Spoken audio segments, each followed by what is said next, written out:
Hi, I'm Michelle, and today we're going to troubleshoot 4 of the major mistakes that men tend to make when doing Kegel exercises. Now, if you have questions or comments about these mistakes, please feel welcome to let me know down below. Now, contracting too strongly is the first mistake that I want to discuss. This is especially a problem for beginners starting out with their pelvic floor training.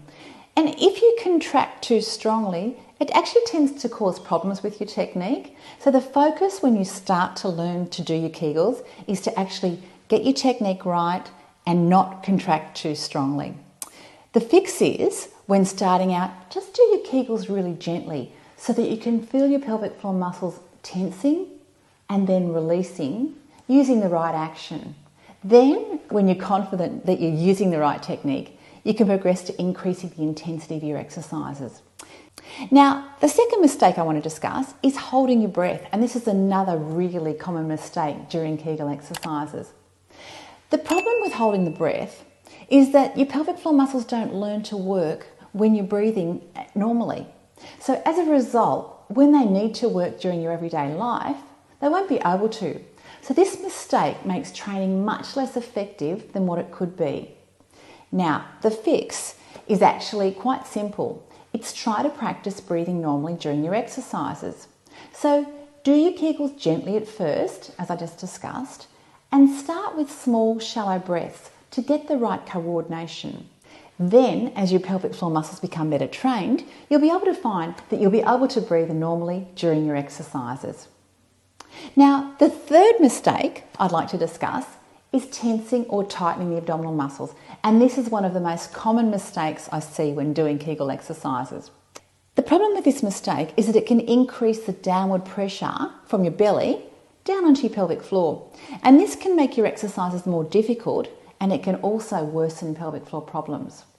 Now, there's 2 solutions to this problem. The first is to try to breathe normally during your Kegel exercises.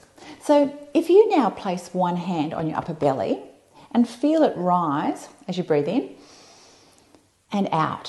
So you can feel that lifting in and out. Now try to pull your belly in as you breathe normally. Can you see how hard that is to do? So when you try to breathe normally during your Kegels, you'll be less likely to pull your belly inwards. The second solution is to contract your pelvic floor muscles just gently at first rather than too strongly, and I've already mentioned this. Now, the final mistake that men tend to make is actually practicing the wrong exercises. Now, the exercises you can see here aren't Kegel exercises, and they won't specifically strengthen your pelvic floor, despite what you may have heard or seen to the contrary. Now, here's the fix. The correct Kegels technique to improve bladder control and erectile function involves tightening, as if to stop the flow of urine, and shortening or retracting the penis inwards towards your body, and doing those both at the same time. So, in summary, 4 of the most common Kegels mistakes for men are: 1, doing your Kegel exercises too strongly. Do them gently, especially when you start out. Number 2, breath holding. We want you to try and breathe normally. Number 3 was tensing the upper abdominal muscles while you're doing the exercises. Try to keep those relaxed. And number 4, practicing the wrong exercise. So I really hope this Kegels information helps you get the training results you're after.